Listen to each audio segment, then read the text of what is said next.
बाबर आया, पानी पिया, खाना खाया, चंदन लगाया, घाघरा पहना और चंग दिया, लेकिन कहाँ गया और कब आएगा इसका कोई खबर नहीं है। लेकिन कल 22 जनवरी 2024 को हमारे प्रभु जी श्री राम जी आ रहे हैं। हमारे देश के माननीय प्रधानमंत्री नरेंद्र मोदी जी यूपी के अयोध्या में सबसे बड़ा भव्य मंदिर राम मंदिर का उद्घाटन करने जा रहे हैं, जो कि बहुत ही मामला विवाद में रहे। आखिर हिंदुओं को जीत किस प्रकार से मिली, बाबरी मस्जिद से लेकर राम मंदिर की कहानी क्या थी, आइए इस वीडियो में जानेंगे। आप बने रहें, बहुत ही खतरनाक और अद्भुत कहानी है। दोस्तों 1526 में मुगल वंश शुरू होने के 2 वर्ष बाद यानी 1528 में बाबर के कहने पर उसके सेनापति मीर वाकिफ ने अयोध्या में राम मंदिर को तोड़वाकर उसके जगह बाबरी मस्जिद बनवाया।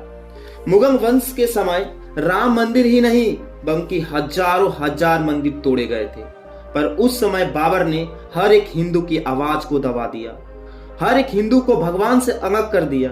पर इस कहानी में ट्विस्ट उस समय आया जब वर्ष 1813 के आसपास फैजाबाद के ब्रिटिश ऑफिसर ने एक रिपोर्ट तैयार किया, जिसमें मस्जिद के अंदर हिंदू मंदिर जैसे कलाकृतियां मिलने का जिक्र आया।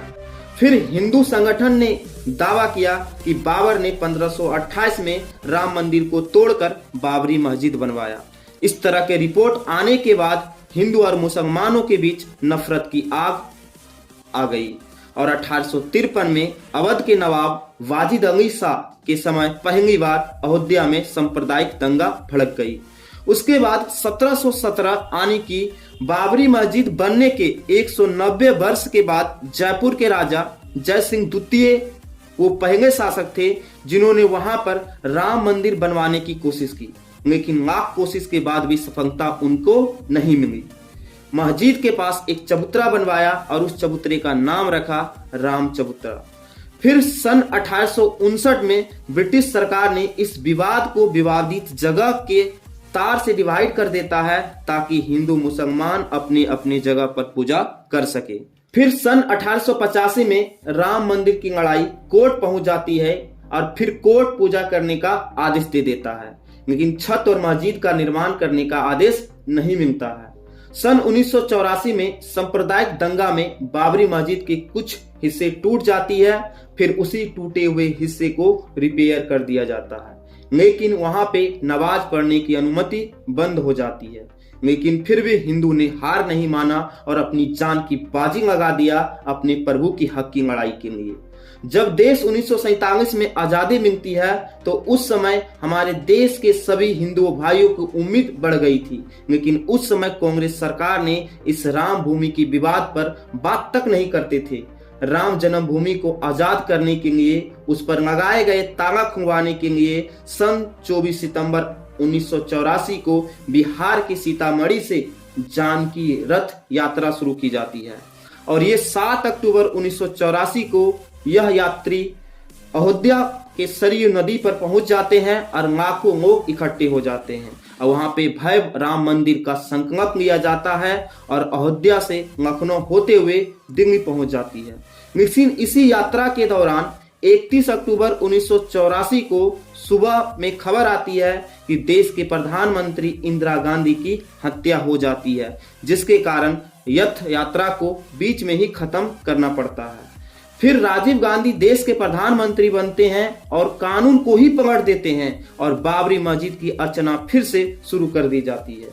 फिर कुछ दिन के बाद हिंदू और मुसलमान के बीच में दंगा हो जाता है, जिसमें 55 राम भक्त मारे जाते हैं। सन 6 दिसंबर 1992 को देश के प्रधानमंत्री पीवी नरसिम्हा राव और यूपी के मुख्यमंत्री कल्याण सिंह थे। उस दिन विवादित राम भक्त उसी जगह 2 लाख इकट्ठे हो जाते हैं, लेकिन कहा जाता है कि राम भक्त के पहुंचने के पहले कल्याण सिंह ने कोर्ट को यह भरोसा दिला देता है कि किसी भी प्रकार की बमबारी नहीं होगी। लेकिन 6 दिसंबर 1992 के दोपहर तक सभी राम भक्त ने बाबरी मस्जिद के ऊपर चढ़कर 1:55 पर एक गुंबज को गिरा देता।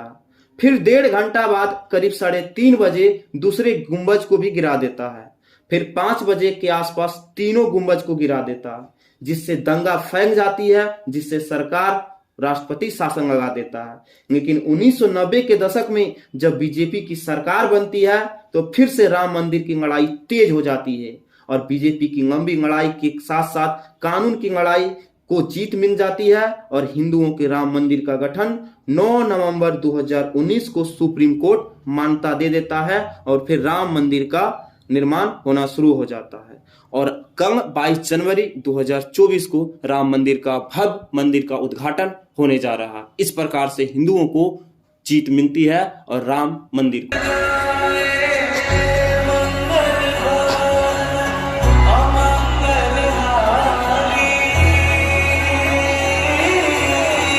प्रभु सुरसिल अजर बिहार।